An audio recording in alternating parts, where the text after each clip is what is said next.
Plan तैयार कर रही हैं? देखिए दिनेश जी, आपने महत्वपूर्ण बात कही और देखिए महत्वपूर्ण बात इसलिए भी हो जाती है क्योंकि मायावती का जिक्र हम कर रहे हैं, यूपी के एंगल से कर रहे हैं। और देखिए अगर मायावती जिस भी तरफ जाएंगी तो ये मानकर चलिए उस तरफ जो है उनका जीत के जो चांसेस हैं, जो कह सकते हैं कि जो परसेंटेज हैं वो अधिक बढ़ जाएंगे। ऐसे में अगर मायावती इंडी गठबंधन की तरफ रुख करती हैं तो ये मानकर चलिए बीजेपी खेमे में खलबली मचेगी। हो सकता है कि अंतिम दौर में जाकर वो अपने पत्ते खोलते हुए नजर आए, क्योंकि अभी भी उन्होंने कहा था, अगर आपने सुना हो उनकी जो प्रेस कॉन्फ्रेंस उन्होंने की थी, कि किसी को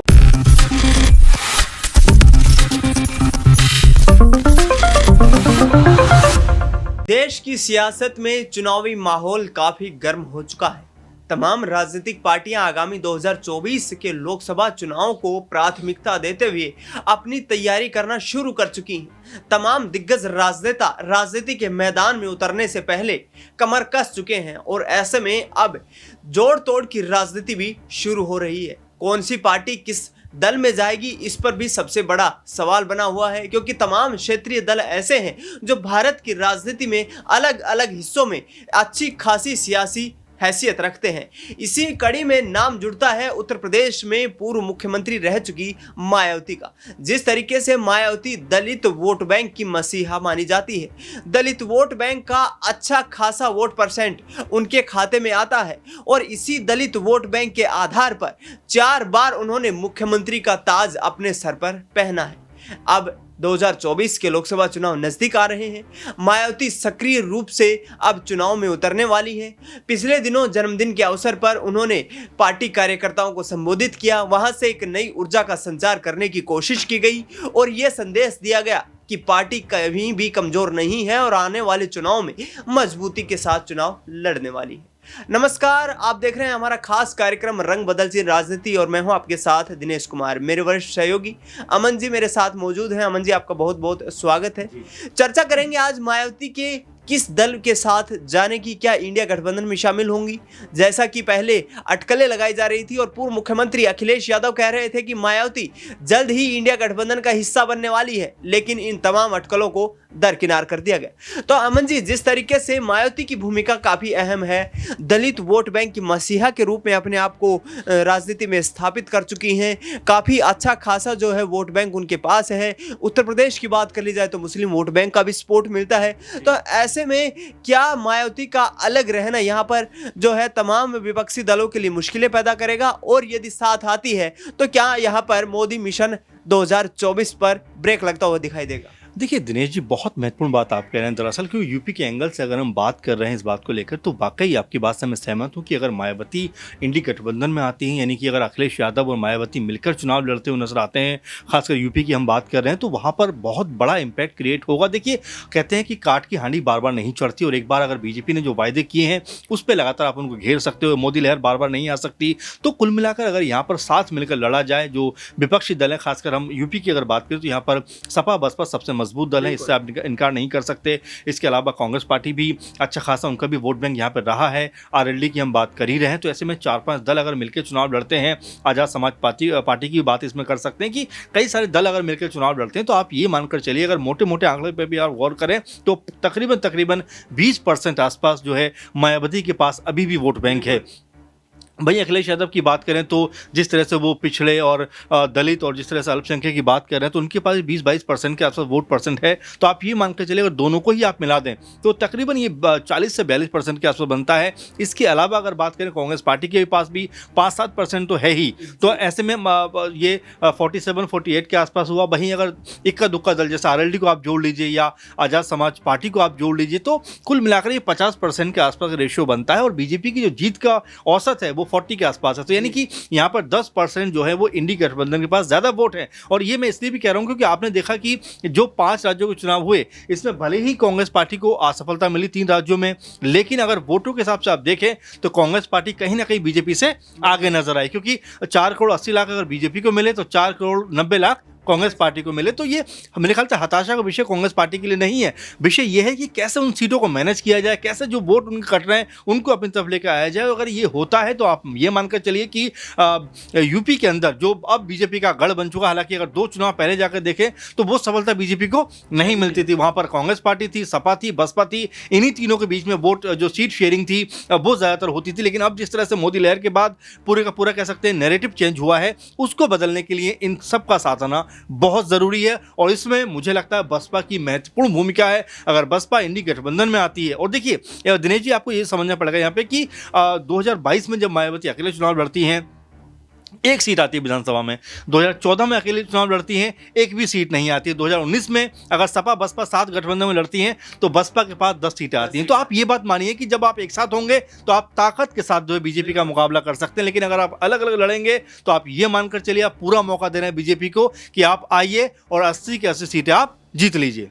जिस तरीके से अमन जी आपने बताया कि जो साथ मिलकर चुनाव लड़ने की रणनीति है वो कहीं ना कहीं बीजेपी के इतर यदि देखा जाए तो बसपा के लिए काफ़ी कारगर साबित होती है, क्योंकि सपा के साथ मिलकर उनको 2019 के लोकसभा चुनाव में काफ़ी अच्छा रिस्पॉन्स मिला था।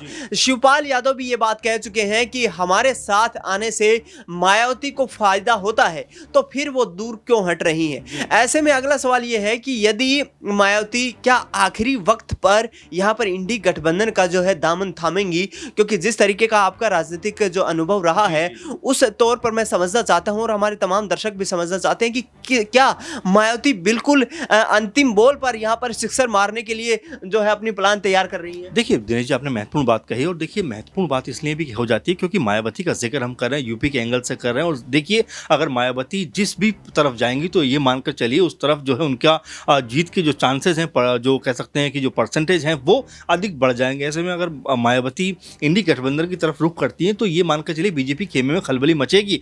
हो सकता है कि अंतिम दौर में जाकर वो अपने पत्ते खोलती हुई नजर आए, क्योंकि अभी भी उन्होंने कहा था, अगर आपने सुना उनकी जो प्रेस कॉन्फ्रेंस उन्होंने की थी, कि किसी की कभी भी जरूरत पड़ सकती है। तो ये जो बात है कहीं ना कहीं इशारा कर रही है कि अभी नहीं तो हो सकता है कि चुनावों के बाद या चुनावों के आसपास। लेकिन चुनावों के बाद अगर वो आती हैं तो मुझे लगता है कि हुजूर बहुत देर कर दिया आपने आते आते, क्योंकि ये चुनावों से पहले आने का मसला है। और चुनावों के पास अगर वो आती हैं, यानी कि चुनावों से पहले अगर वो आती हैं तो ये मानकर चलिए कि बीजेपी के लिए मुश्किल हो जाएगा सीटों को संभालना। क्योंकि बीजेपी की अगर मैं 2022 की ही बात करूं तो बीजेपी का 70-80 सीटें वो मिली जहां पर मायावती ने सीधे तौर पर अखिलेश यादव को चोट पहुंचाई, यानी कि उनके वोट काटे। ऐसे में अगर बसपा और सपा साथ मिलकर चुनाव लड़े होते दिनेश जी, तो आप ये मानकर चलिए कि बीजेपी की हालत उन्होंने खस्ता कर दी होती। तो ये कुल मिलाकर जो पूरा का पूरा मैटर है, और इस बात को अखिलेश यादव भी समझ रहे हैं, कांग्रेस भी समझ रही है, और ऐसा नहीं है कि बसपा भी नहीं समझ रही, बसपा भी समझ रही है, क्योंकि अकेले चुनाव लड़ा और मैं एक सीट जीती। तो ये उनको भी चाहिए कि भाई किसी के साथ अगर वो आती हैं तो देखिए सीट शेयरिंग की हम लगातार बात करते रहे हैं दिनेश जी, कि सीट शेयरिंग इनको 30 चाहिए, इनको 35 चाहिए, इनको 40 चाहिए। देखिए ये कोई बहुत बड़ा मसला नहीं है, क्योंकि अकेले लड़के जहां पे आप एक सीट पा रहे हैं, अगर 7 चुनाव लड़के आप अगर 10 से 12-15 सीटें पा रहे हैं तो सोचिए आपकी बड़ी जीत है। और इस पर मुझे लगता है इनको जाना चाहिए और अपनी जीत भी कहीं ना कहीं उसी में ढूंढनी चाहिए, क्योंकि बसपा ने अकेले दम पर चुनाव लड़ा। फिर मैं कह रहा हूँ 2014 में उनको एक भी सीट नहीं मिली लोकसभा में, और 19 में अगर लड़ा तो देखिए दोनों ने मिलकर 15 सीटें जो हासिल की, उसमें 10 सीटें सीधी बसपा की थी। जी आखिरी सवाल रहेगा, छोटा सा विस्तृत संक्षिप्त रूप से मैं पूछना चाहूंगा। अखिलेश यादव से नाराजगी जाहिर करती नजर आई है मायावती, लेकिन सोनिया गांधी के साथ जो रिश्ते हैं वो काफ़ी मधुर बताए जाते हैं। तो क्या कांग्रेस पार्टी इस वक्त पहल नहीं कर रही है, या फिर अखिलेश यादव के साथ वो मैदान में उतरना नहीं चाहती है? क्योंकि पिछले कुछ वक्त से जो बयानबाजियां देखने को मिलती हैं उसमें कहीं ना कहीं अखिलेश यादव सीधे सीधे उन पर हमलावर दिखाई देते हैं। तो क्या सोनिया गांधी के पास वो तुरुप का इक्का है जो डालें वो और मायावती उनके पक्ष में आ जाएं? देखिए दिनेश जी, मुझे ऐसा लगता है कि वक्त जो होता है वो हर जख्म को भर देता है, और वो समय अब है। क्योंकि मायावती अगर अगले चुनाव लड़ेंगी तो जो देखिए जो कह सकते हैं 2007 में जो उनकी स्थिति बहुत मजबूत थी, 2007 में उन्होंने अकेले दम पे चुनाव लड़ा और यूपी के अंदर सरकार बनाई। लेकिन अब वो स्थिति नहीं है, क्योंकि उस समय नरेंद्र मोदी भी नहीं थे, कांग्रेस पार्टी भी कह सकते हैं जिससे कमज़ोर हुई है, उस समय ताकतवर थी। तो कई सारे इसके जो कारण परिणाम हो सकते हैं। लेकिन देखिए अब जो है वो सब है। ऐसे में मायावती को अपनी चीज़ों को छोड़कर कहीं ना कहीं आगे आना पड़ेगा। 2007 का वो जिक्र कर रही थी अपनी प्रेस कॉन्फ्रेंस में, लेकिन देखिए अभी 2007 नहीं है। यहाँ पर आपका सीधा मुकाबला पीएम मोदी से है, बीजेपी से है और वहाँ पर आप मुकाबला 2 बार करके देख चुकी है, 3 बार करके देख चुकी है। आपको कुछ बहुत बड़ा कह सकते हैं कि सीटों का जो आकलन है वो सही साबित नहीं हुआ। आप देखें कि 2019 में भले ही आपको 10 सीटें मिली, लेकिन वो भी सपा के साथ गठबंधन में सहयोग से मिली। तो यही बात मैं कह रहा हूँ कि अगर जब तक आप साथ नहीं आओगे, साथ नहीं लड़ोगे, तो आपका अस्तित्व बचेगा नहीं। और आप ये मानकर चलिए, बीजेपी जिस तरह की फॉर्म में है, उस फॉर्म में मेरे ख्याल से जो विपक्षी दल हैं अलग अलग होकर लड़ेंगे तो उससे मुकाबला करना आसान नहीं है। कहते भी हैं कि जब तक साथ हैं तब तक खास हैं। अब हो सकता है कि इंडी गठबंधन के जो दल हैं, अगर ये साथ हैं तभी तक खास हैं, लेकिन अगर ये खास बनने की होड़ अगर खत्म होती है तो आप ये मानकर चलिए कि बीजेपी को आप सीधे तौर पर जीतने का मौका दे रहे हैं। तो कहीं ना कहीं मायावती उस निर्णायक धुरी पर आकर अब खड़ी हो गई हैं, जहां से देश की सियासत का भविष्य अगले 5 सालों के लिए ये तय होगा कि किस तरफ ये सियासी मोड़ लेगा। लेकिन जिस आधार पर यहाँ पर जो तैयारियां चल रही है, भारतीय जनता पार्टी युद्ध स्तर पर राम मंदिर को भुनाने की कोशिश करने वाली है, तो दूसरी तरफ कांग्रेस पार्टी यहाँ पर भारत जोड़ो न्याय यात्रा के माध्यम से अपनी उपस्थिति दर्ज करवा रही है। अब देखना यही दिलचस्प होने वाला है कि क्या है मायावती जो चित आती हैं या फिर पट जाती हैं, क्योंकि जिस तरीके से ईडी की कार्यवाही भी यहाँ पर जो तमाम नेताओं के ऊपर हो रही है, वो डर भी कहीं ना कहीं उनको विपक्ष में होते हुए सता रहा होगा। अब देखना यही होगा कि मायावती का अगला कदम क्या होता है। हमारे इस खास कार्यक्रम में जुड़े अमन जी, आपका बहुत बहुत धन्यवाद। देश दुनिया की तमाम बड़ी खबरों के लिए आप देखते रहिए नेक्स्ट 9 न्यूज।